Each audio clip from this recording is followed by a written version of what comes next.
Tyrone Bowman live. What's up, y'all? How y'all doing tonight?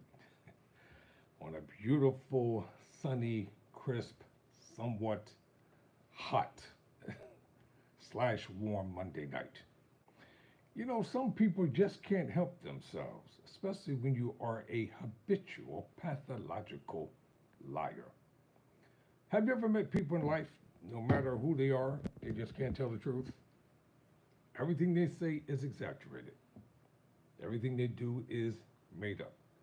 Well, let's get into the heart of this story tonight. It's a good one, and I think you're going to really like it. National Public Radio, or NPR, headline reads 162 Lies and Distortions in a news conference. NPR fact checks or checked former President Trump. A team of NPR reporters and editors reviewed the transcript of last Thursday's news conference and found at least 162 misstatements, exaggerations, and outright lies in 64 minutes. 162 lies in 64 minutes. You know, some people just can't tell the truth. I know a lot of people, they lie about everything. If you ask me a question, I'll give you a straight answer. Sometimes it might not sound good, might not even feel good, but I will give you a truthful, straight answer. So let's deal with this. According to NPR, there were a host of false things that Donald Trump said during his hour-long news conference Thursday that have gotten attention. A glaring example is his helicopter emergency landing story, which has not stood up to scrutiny. Well, Trump has been known just to make stuff up, throw it against the wall. Whatever sticks, then that's what it is. Lie about your opponents, lie about everything, just keep on lying. But there was so much more. A team of NPR reporters and editors reviewed the transcript of his news conference and found at least 162 misstatements, exaggerations, and outright lies in 64 minutes. That's more than 2 a minute. It's a stunning number for anyone and even more problematic for a person running to lead the free world. Politicians spin, they fib, they misspeak. That is true. They all do it. They spin, they fib, they misspeak. I don't care who they are, all politicians do it. I used to work for politicians, so I know they do it. I used to read over their press conference statements and things that they were going to say to the press, and I knew they were lying. I've worked on several campaigns as a commentator and announcer, and I worked in law firms as a file clerk, etc. So I know a lie when I hear a lie. They make honest mistakes like the rest of us, and yes, they even sometimes exaggerate their biographies. Sometimes people, all of us, including myself. But when we're caught, we got to admit it. See, if I was a politician and I got caught lying, I'm gonna say, you know what? You got me. I lied. Now I gotta tell the truth. If I was a politician, see, I'd lay my whole life right out. There won't be no fact checking. You don't have to look in the background because I'm gonna tell it all. The good, the bad, and the ugly. I will talk to my particular audience, which would be black people, and I'll get them to know and understand one thing. It is what it is. It was what it was. But when you lie about your past, like I tell a lot of people, stop lying about your past. Stop lying on your resume. Just tell the damn truth. And let us stand up. If they give you the job, they give you the job. If they don't give you the job, they don't give you the job. And just move on. But stop all this lying nonsense. The speculation, though, is that they will treat the truth as something important and correct any errors. But what former President Trump did this past Thursday went well beyond the bounds of what most politicians would do. Here's what we found. This is talking about NPR. Going chronologically from the beginning of Trump's remarks to the end. 1, quote, I think our country right now is in the most dangerous positions it's ever been in from an economic standpoint, close quote.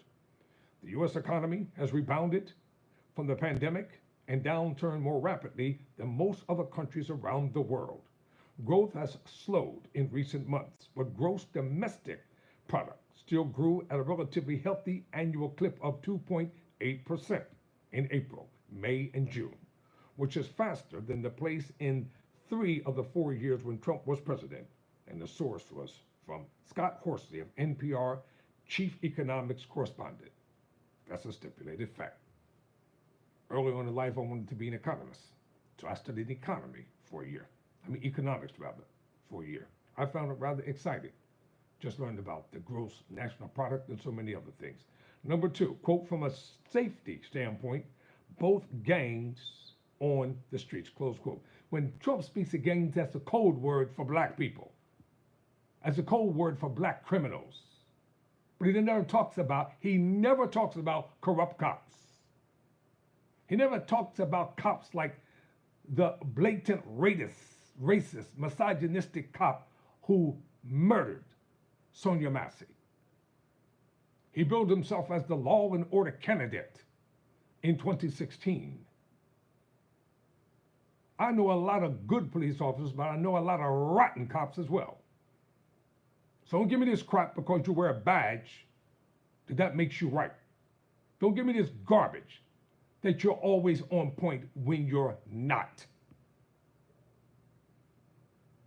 These are the facts. We don't have great up-to-date data on gang activity in the U.S. Both violent crime trends offer a good glimpse into safety in the country. Nationally, violent crime that includes murder, rape, robbery, and aggravated assault has been trending way down after a surge in 2020. According to the most recent data from the FBI, that data is preliminary and incomplete, covering around 3/4 of the country. But other crime analysts have found similar trends. Crime levels, of course, vary locally. Murders are down in Philadelphia, for instance, but up in Charlotte, North Carolina. That's according to Meg Anderson, who is the NPR national desk reporter covering criminal justice. So she must be a lawyer. Number 3, quote, and frankly, gangs outside of our country in the form of other countries that are frankly very powerful, they're very powerful countries, close quote. Fact check. The U.S. is not in the most dangerous position from a foreign policy standpoint than ever before. Biden pulled troops out of Afghanistan in his first year in office.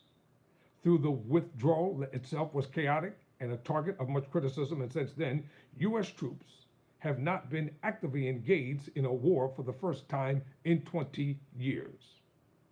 The U.S. is supporting Ukraine and Israel, of course, and has troops in Iraq and Syria, but they're not fighting on any regular basis. What's more, however, FBI Director Christopher Wary has said the greatest threat to the country is domestic extremism.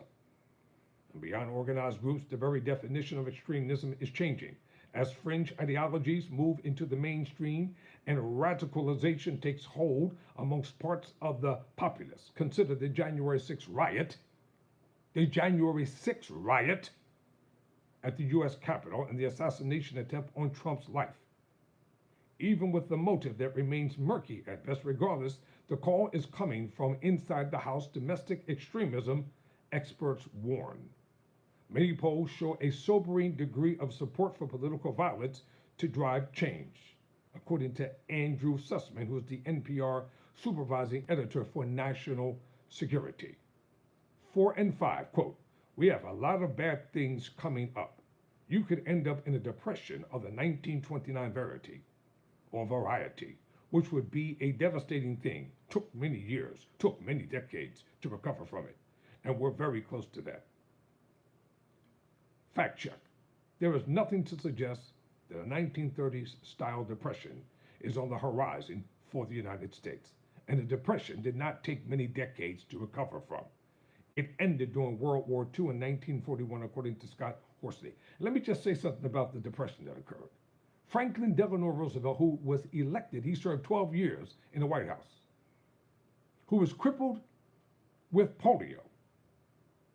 And he brought America back from the brink of devastation and depression with his infamous speech. There's nothing to fear but fear itself. So why do individuals, especially Republicans, love to always exaggerate? Exaggeration is nothing more but a lie. Look at Mitch McConnell, who's senile, old, doty. They don't know where the hell he is half the time. They got him doped up on every type of medication that there is. He should have been out of the Senate a long time ago. Number 6, quote, and we're very close to a world war, in my opinion. We're very close to a world war, close quote. Fact check. No serious person thinks that the U.S., Russia, and China are about to start a world war. Right now, Russia appears to be having a hard time defending Russia, given Ukraine's recent incursions. While there are concerns about things like the potential for regional configurations in the Middle East, only Trump is talking about a war, according to Andrew Sussman. Number 7, quote, Kamala's record is horrible. She's a radical left person at a level that nobody's seen, close quote. Let's talk about your record, which is garbage. Fact check. It's debatable how liberal Harris is. Some in California didn't like her record on criminal justice and thought she was not progressive enough. She's clearly liked by progressives, and her voting scores as a senator are on the liberal end of the spectrum. But is she radical left and at a level that nobody's seen? There are plenty of people alive and in history who would be considered far more liberal and more radical. You know, when people like to try to marginalize somebody and paint them as being something, they always are appealing to their base. Well, let's just say this. He's always talking about how radical the left is. Well, how racist is the right? How bigoted is the right? How misogynistic is the right? How segregated is the right? They don't even respect Senator Tim Scott, the only black senator they have. They treat him like he's a Negro slave. Yes, I said it. He doesn't even get the respect that he deserves as a senator. They don't even respect Clarence Thomas, whom I don't like. They don't even respect him on the Supreme Court. So don't give me this crap and this malarkey about how extreme the left is, how bigoted and how racist is the right. What? It's a stipulated fact. How did the Republicans go from being the party of freedom and justice to becoming the party of racism and bigotry? Number 6, quote, she picked a radical left man, close quote. Few, if any, reasonable people would say Walz is a radical left man. He had a progressive record as governor with a Democratic legislature, but the things passed are hardly radical. Free school lunch, protecting abortion rights, legalizing marijuana, restricting access to certain types of guns, all of those things have majority support from voters. What's more, that progressive record ignores Walz's first term as governor when he worked with Republicans, because Democrats didn't control the legislature, and it ignores Walz's time as a congressman when he was considered a more moderate member, given that he was from a district that had been previously held by a Republican. But when you bring up the January 6th insurrection, he called these thugs and these hooligans and these lawbreakers, he called them patriots. He called what happened down in Charlottesville, he called them very nice people. See the differentiation here? I deal with facts, not innuendos, not misnomers. We're talking about facts here tonight. And the facts prove that he was a liar. Number 9, quote, he's going for things that nobody's ever heard of, heavy into the transgender world, close quote. So basically just saying Republicans hate homosexuals and lesbians. Well, what about the log cabin group of the Republican Party? The log cabins are gay people. But they never address that part of the Republicans. What hypocrisy. Total hypocrisy. We live in a different world, people, whether you all like it or not. Fact, last year, Walz championed and signed a bill that prevented state courts officials from complying with child removal requests, extraditions, arrests, or subpoenas related to gender-affirming health care that a person receives or provides in Minnesota. Heavy into the transgender world is vague and misleading. 10, quote, he doesn't want to have borders, he doesn't want to have walls, close quote. That's Trump speaking. Fact check, Walz has never called for having no borders. He has voiced opposition to a wall because he doesn't think it will stop illegal immigration.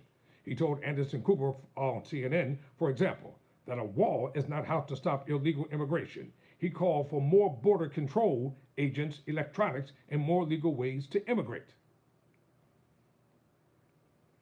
You know how many Republicans have illegal immigrants working in their homes, cutting their lawns, manicuring their lawns, cutting their grass, taking care of their children? What? You all think this is a game? This is not a game. This is real. Fact check. Quote, he doesn't want to have any form of safety for our country, close quote. Let's talk about J.D. Vance. J.D. Vance the bigot. J.D. Vance the racist. J.D. Vance the misogynist. J.D. Vance who criticizes women and degraded them because they don't have children. J.D. Vance who doesn't want children who are disenfranchised to be able to have food for them provided in school. J.D. Vance is even more racist than Trump is. I'll take Trump over J.D. Vance.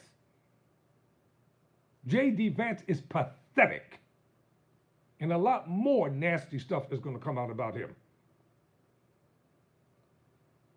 11, quote, he doesn't want to have any form of safety for our country. Trump himself praised Walz's handling of the aftermath of the George Floyd murder at the hands of a police officer. And it's certainly hyperbole to say he doesn't want any form of safety for our country. Walz served in the U.S. National Guard for 24 years, so clearly he's interested in the country having national security, and domestically, he's never been a defend the police advocate. Walz opposed a ballot measure that would have gotten rid of minimum police staffing levels, for example. That angered advocates. He signed police reforms into law, but that does not prove wanting no safety. 12, he doesn't, this is Trump, quote, he doesn't mind people coming in from prisons. He doesn't mind people coming in from prisons. You're a convicted felon yourself. Hell, I've been to prison. I don't hide it. I don't deny it. Framed, set up. And I'm fighting like hell to get exonerated. Just because a person's been to prison doesn't mean that they're not useful. It doesn't mean that they don't have a heart. It doesn't mean that they don't have a mind. It doesn't mean that they can't be reformed and come back into society. It doesn't mean that they're useless. The correctional corporations of America, the prison industrial complex makes over $1 trillion a year. It's more profitable to lock people up and spend $56,000 a day, keeping them incarcerated and locked up, than to rehabilitate them. Most so-called correctional officers, I know what I'm talking about because I was in prison for a decade. They're liars, they're thieves, they're drug dealers, they're perverts, they're pedophiles. I've seen correctional officers do some nasty stuff in prison and try to cover it up. So don't give me that BS about the police are always right. If you've been to prison, stop running from your past. Don't let people marginalize you. Don't let them put you down. Don't let them tell you that you're not worth anything. Half of the people that he knows are criminals. Walz has not said he wants people coming in from prisons. Trump is trying to tie his claim that other countries are sending prisoners to the United States to Democrats' immigration policies. Quote, and neither does she, I guess because she's not. She couldn't care less. Harris has said a lot to the contrary of not caring about the levels of migrants coming across the border, let alone people coming in from prisons. In fact, when in Guatemala, she said her message for people thinking of immigrating to the United States was, quote, do not come, close quote. Trump speaking, 14, quote, she's the border czar, by the way. She was the border czar 100%, and all of a sudden, for the last few weeks, she's not the border czar anymore, like nobody ever said it, close quote. Who said you was the border czar? You? Because you said it, so it must be a stipulated fact? Harris was never appointed border czar. See, he's always lying. He's always lying. He's the perpetual liar. Harris was never appointed border czar. That's a phrase that was used incorrectly by some media outlets. Biden tasked Harris with leading the diplomatic effort with leaders in Central American countries where many migrants were coming from. Biden said he wants Harris to lead our efforts with Mexico and the Northern Triangle, and the countries that are going to need help in stemming the movement of so many folks, stemming the migration to our southern border. He added that Harris agreed to lead our diplomatic effort and work with those nations to accept the returnees and enhance migration enforcement at their borders, Harris herself that day spoke of, quote, the need to address root causes for the migration that we've been seeing, close quote. My neighborhood where I live is composed of migrants from all across the world. I know because I talk to them. I interact with them. Trump speaking. We have a very, very sick country right now. You saw the other day with the stock market crashing, that was just the beginning. That was just the beginning, close quote. Quote, the stock market did not crash. The stock market fell sharply at the end of last week as investors fretted about a softening job market. This was amplified on Monday when Japan's stock market tumbled 12%, sparking a sellout around the world. Stocks in Japan and elsewhere have since regained much of this ground, however. The Dow Jones Industrial Average jumped 683 points on the day of Trump's news conference, according to Scott Horsley. 16. Quote, fortunately, we've had some very good polls over the last fairly short period of time, close quote.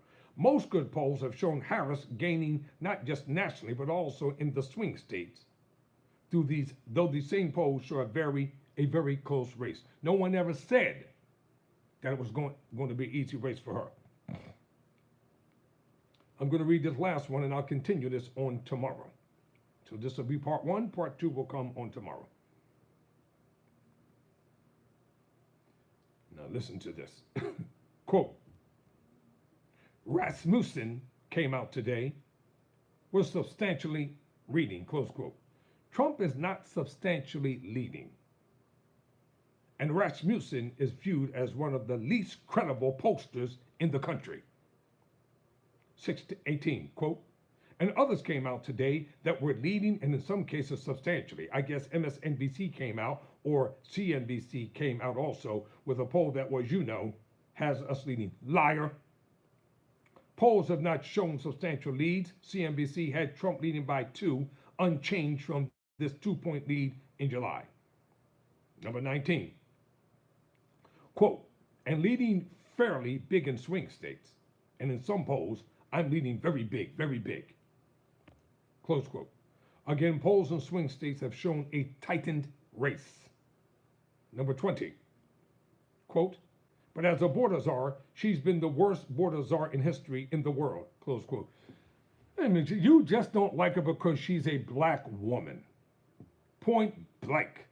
And she's a Democratic black woman. Because you can't stand black people. this so-called campaign about blacks for Trump was nothing but BS. That's all. Total BS. 100% BS. It was BS then and it's BS now. And we didn't believe it then and we don't believe it now. Fact. Vice President Harris was never asked to lead immigration policy. She can't lead immigration policy, you idiot. She's the vice president. That's not the job of Homeland. That's the job of Homeland Security, Secretary Alejandro Mayorkas. Again, the term border czar was used inaccurately by some media outlets. And it's a term conservatives have been using to attack her in part because she has only visited the southern U.S. border a few times since 2022. Hell, when he was president, him and Pence, on observance of the Martin Luther King holiday, they went to where the statue of King was and they wouldn't even go near it. They just looked at it from afar.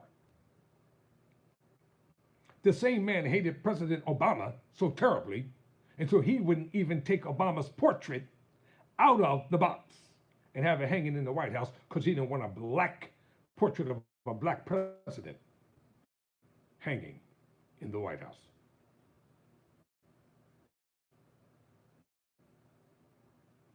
So the media outlets are the ones who have distorted things. But in reality, Harris was tapped by President Biden to address the root causes of migration.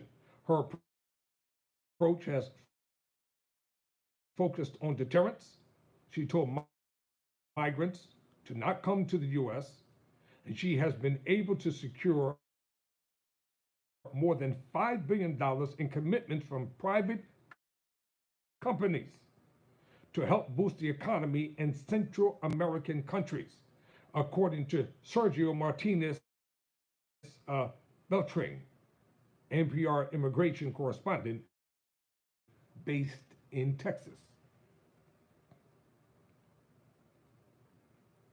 21.